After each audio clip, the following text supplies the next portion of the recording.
Hey gang, this is Graham here at therecordingrevolution.com. Have you ever tried to get that perfect take in the studio? You know, like you're recording, whether it's a solo vocal or a guitar solo or anything, you're trying to get the perfect take. And that's the beauty of the studio is we have time. We can try it again, get it till it's right.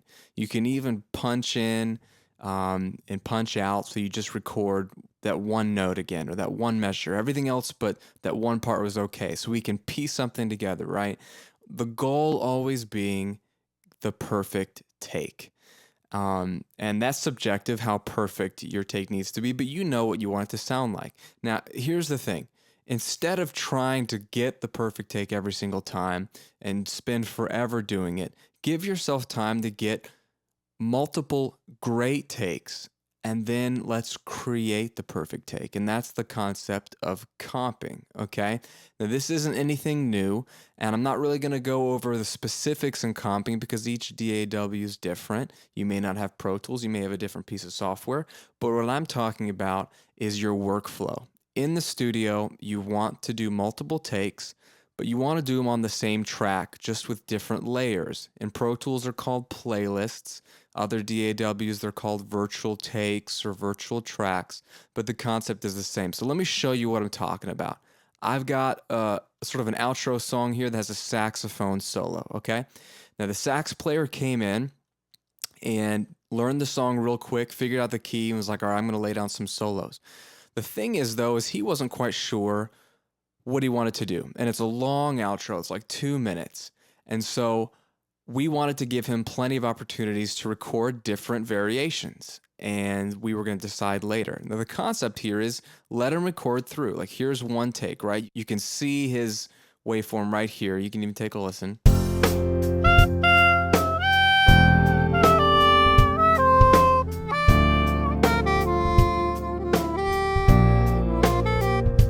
And he's going to go all the way through for a couple more minutes.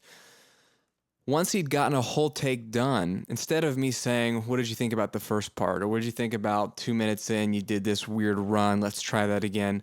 I say, forget about it. Take one is in the books. Let's create another virtual track. In Pro Tools, you do it over here on the track itself, right next to the name. There's a drop-down menu, and you would choose new for a new playlist. And it'll open up a blank playlist that you can name. So it could be saxophone take 2 if you wanted to. Boom, now you have a blank track, and it didn't delete what you just recorded. Sax is still there, okay? But now I can just choose to record in the exact same place without opening up another track in my software. I'm just layering takes underneath each other, so to speak. And so then I would record them again and again and again. And you can see I've got 1, 2, 3, 4, 5, 6 full takes that I recorded. There's this version, he plays a little earlier. There's this version, it's slightly different. Then he did a whole nother take just at the beginning section. We thought we were done. And he said, oh, let me try another full take. So he went all the way through. And then we talked for a bit, and he wanted one more take all the way through. And the idea here is just let them record all their different takes underneath each other on different playlists or different virtual takes or whatever you call it. And make sure you got some great takes. You don't have to figure it out there in the studio. Just listen to it, see if you got some great takes. If you have an idea, let them record somewhere else, but then move on. And later, when you are back in the studio, you're doing editing, you're doing mixing, this is where you're going to want to create a comp track, okay? And all you're going to do is create a blank playlist, and you're going to start copying and pasting the best parts in. And you can see my comp right here. I've got parts of take 0.01, I got parts of take 0.02, 0.01, 0.02, 0.05, 0.04. So these are all different times he recorded it. You can see the color's different. But what I've done is just created a completely original performance. And so you can get a feel for it, even though he played it all different times.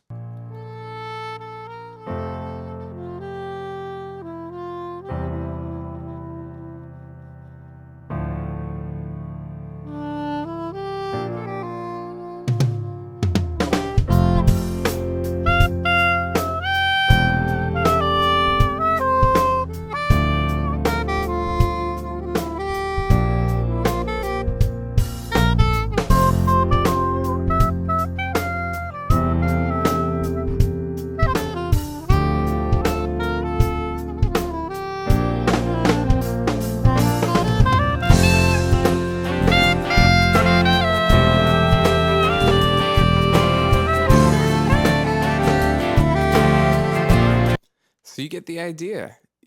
I created what I thought was a musical dynamic performance by just listening through his different takes and piecing them together.